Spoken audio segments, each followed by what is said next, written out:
আপনি কোথা থেকে এসেছেন?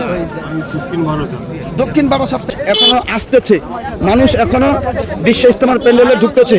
ভাই আপনি কোথা থেকে আসছেন? বিশ্ব ইজতেমায় কোথা থেকে আসছেন? এই আজকে আসছেন, কালকে রাতে এসছেন, এখন কোথায় ছিলেন?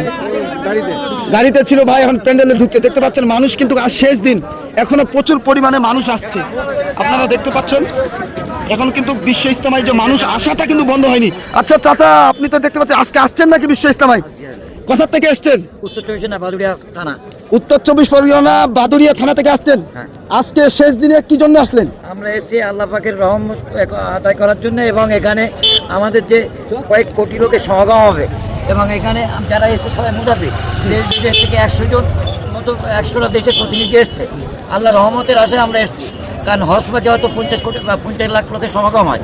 কিন্তু ইনশাল্লাহ যা শুনেছি, গত শুক্রবারের দিন আমার ছেলে বাইকে এসেছিল, সে 1.5 কোটি লোকের সমাগমে সে চলে গেছে, এবং তার মুখে শুনে আমরা এসেছি আল্লাহ রহমত পাওয়ার আশায়। আজ কেউ কেউ বলছে 3 কোটিরও বেশি মানুষ হবে, আপনার কি মন্তব্য? আমার মন্তব্য 3 কোটি ছাড়িয়ে যাবে ইনশাল্লাহ। এটা তো আমরা চাচ্ছি, দেখছি যে আমাদের ভারতবর্ষে বলেন গোটা পৃথিবীতে এরকম সরগম এই ইসলামী বিশ্ব ইজতেমা ছাড়া অন্য কোনো মঞ্চে দেখা যায় বলে মনে হয় কি আপনার? হয় সেটা ওই বাংলাদেশের টুঙ্গি, সেটাও বিশ্ব ইজতেমা হয়, কিন্তু ওয়েস্ট বেঙ্গলের মধ্যে এত বৃহৎ এত লোকের সমাগম এখানে, যেটা আল্লাহ রহমত এবং সকলের দোয়া। যাক আলহামদুলিল্লাহ, আমাদের মুরব্বী চাচা অনেক কিছু কথা বলে। আপনি কোথা থেকে এসেছেন? দক্ষিণ বারাসাত থেকে। আজকে আসছেন নাকি? মানে আপনি আগামীকাল শেষ দোয়া করে বাড়ি ফিরবেন? আমার ছেলে আজ 5 দিন ধরে আছে এখানে। আপনার ছেলে কি মেহনত করছে এখানে? তো আপনার কি মনে হয় যে কতগুলো মানুষ হবে? দেখতে পাচ্ছেন আমাদের বাবু বলছে 3 কোটি মানুষ পার হয়ে গেছে, এখনো আসবে, এ আশা দাবি জানিয়েছে।